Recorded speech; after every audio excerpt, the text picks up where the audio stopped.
Now we are ready to continue with the things that protect the brain and look at cerebrospinal fluid and the blood-brain barrier. In your brain, you have ventricles. These are hollow areas in the brain.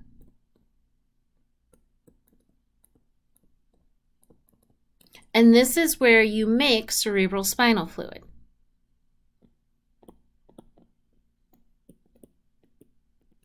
And within these ventricles, there's a special structure called a choroid plexus.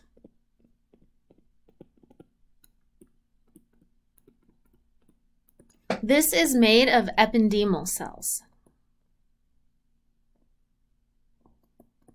You should recognize these from chapter 12. These are glial cells. Remember, glia are the cells that support neurons. So right here, you can see this reddish stuff. That is choroid plexus.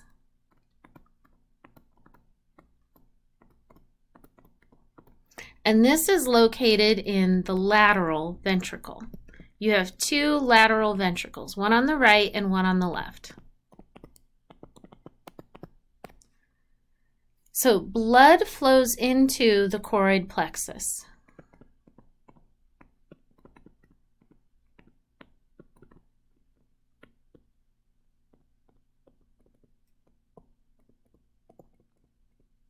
And as it does, the ependymal cells select components of the blood that they want.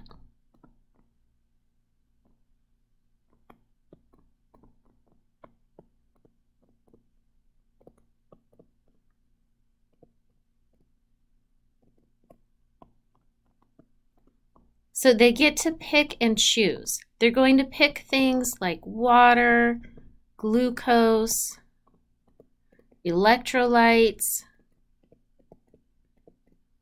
They're going to pick out the things they want for the brain.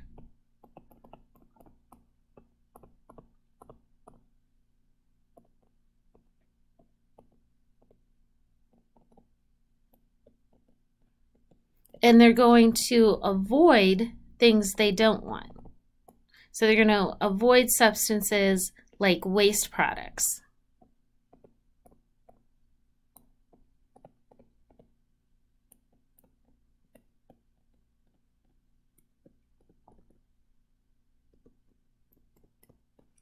So then what you end up with is your cerebrospinal fluid.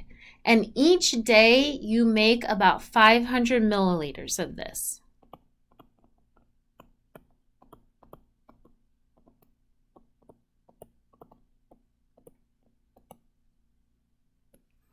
At a given time, you have about 100 to 150. So you're constantly making new and getting rid of old.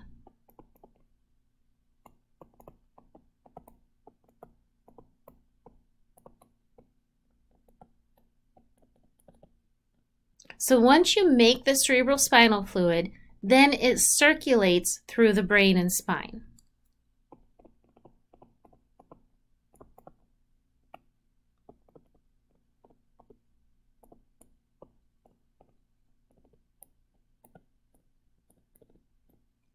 So if we look at the flow of this circulation, it goes down from the lateral ventricle through the third ventricle.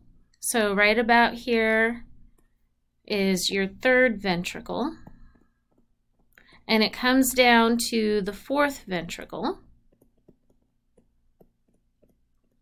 From there, it goes two different ways. Some of it will flow through into the subarachnoid space.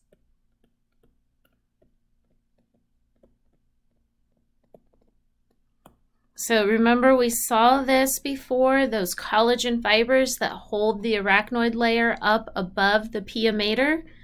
That's where this goes, that subarachnoid space. And then you can also see here going down the spine, you have this canal. So some of it will go down the canal of the spine. And this that goes down the spine, when it gets to the bottom, then it enters that subarachnoid space and comes back up.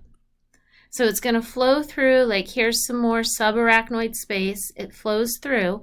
In this picture, All the lighter blue area is subarachnoid space.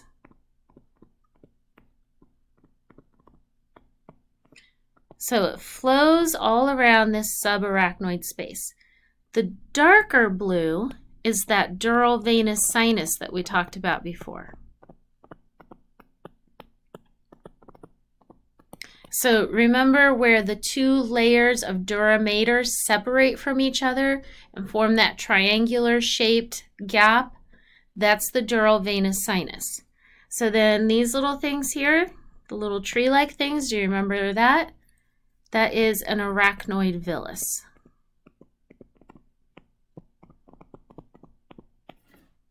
And that's where the cerebrospinal fluid drains into the blood. So it's going to circulate through the brain and spine in the subarachnoid space.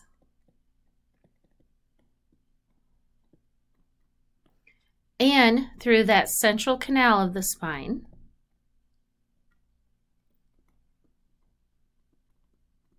And through your ventricles.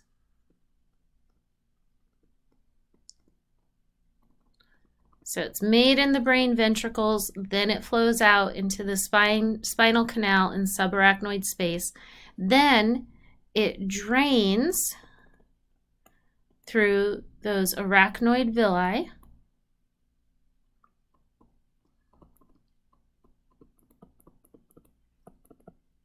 into a dural venous sinus.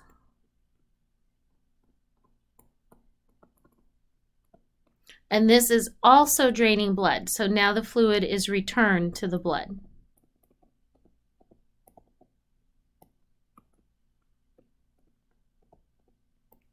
So then if we look at the functions of this cerebrospinal fluid, as it's flowing through, it is nourishing the brain because it has glucose, it has electrolytes. So it nourishes your brain and spine. And since it is a custom selected fluid where it keeps the waste products out, things that are harmful to the brain out, it is protecting your brain from being exposed to harmful things in your blood.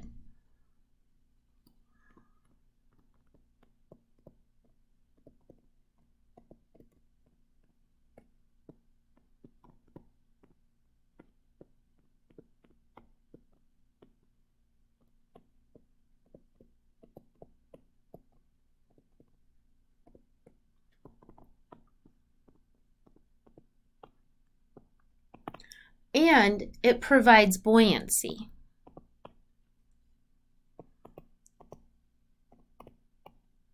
Buoyancy means floating. Your brain actually floats inside your head. If you look at this picture, see how all along the bottom here, you have this cushion of cerebrospinal fluid? At no point is your brain actually touching your bones. Even like when you lay down, look here on the back, that cushion. So it provides this cushion between your brain and your bones.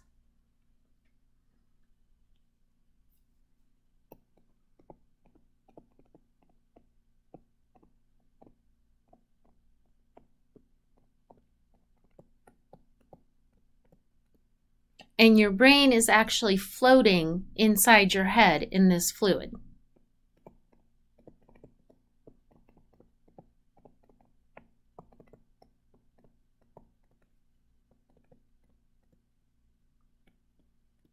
And this is important because the brain is so soft that if it weren't floating, it would crush under its own weight.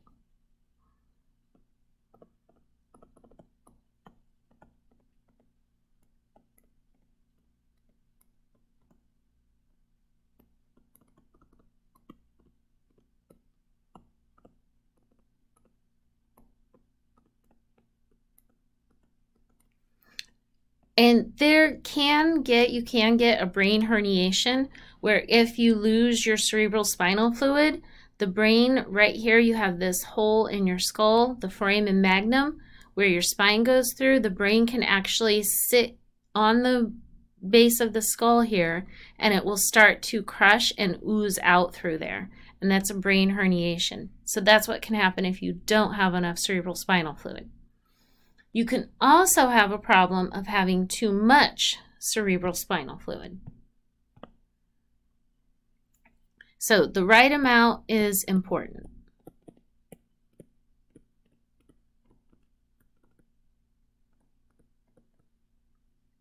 If you have not enough, then your brain will crush, because it'll crush under its own weight. It can even herniate through the foramen magnum.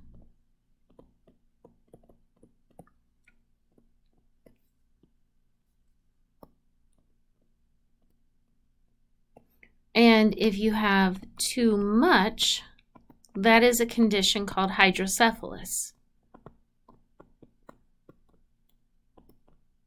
Today there is medical treatment for it, but it used to be a fatal condition. And it tends to be in babies, where you can see here there's a blockage right here where the fluid can't drain out of the ventricles. And it keeps building up, and here you can see enlarged ventricles, and those enlarged ventricles will crush the brain. So if there's too much, it will build up and crush the brain from the inside out. And if babies have this because their skull is not fused yet, their whole head will enlarge from it. But luckily today there is medical treatment. They can do surgery and install a shunt. And that shunt drains the excess fluid.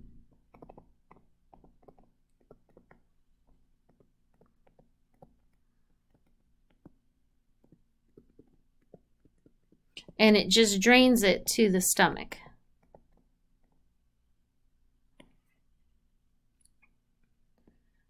Then another thing protecting the brain is the blood-brain barrier. This involves another glial cell called the astrocyte.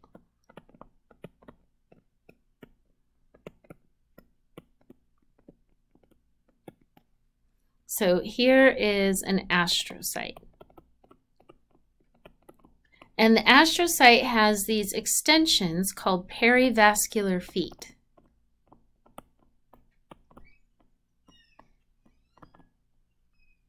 And notice how they wrap around the blood vessel.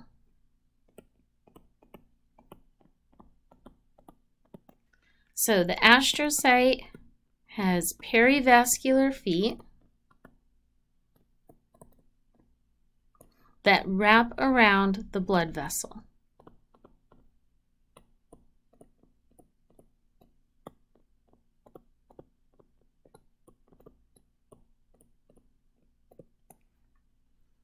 Any substance in the blood that wants to go into the brain has to be allowed through by these astrocytes. So they act like a bouncer.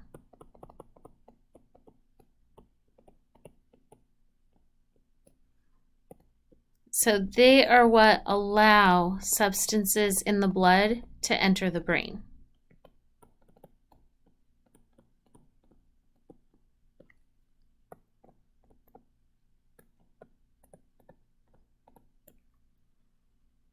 So if there's something bad in the blood that they don't like, they don't let it through.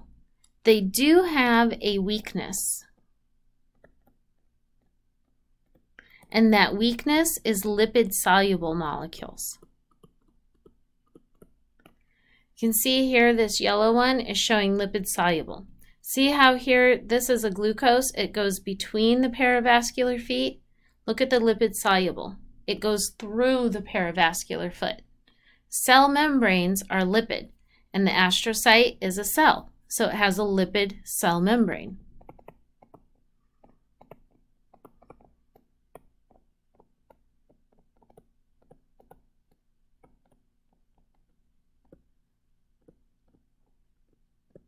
So substances that are lipid soluble can pass through the membrane.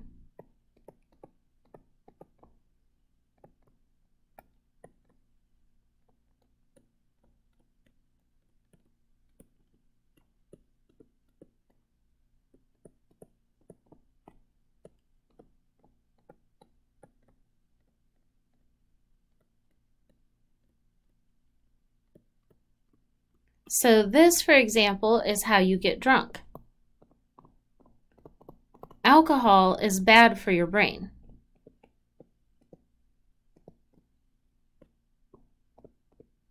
But it is lipid soluble.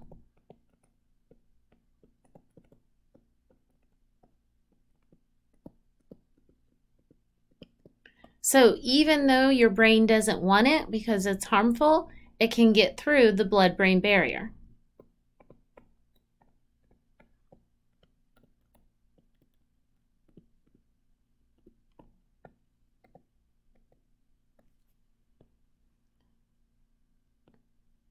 So there's the remainder of the things that protect your brain.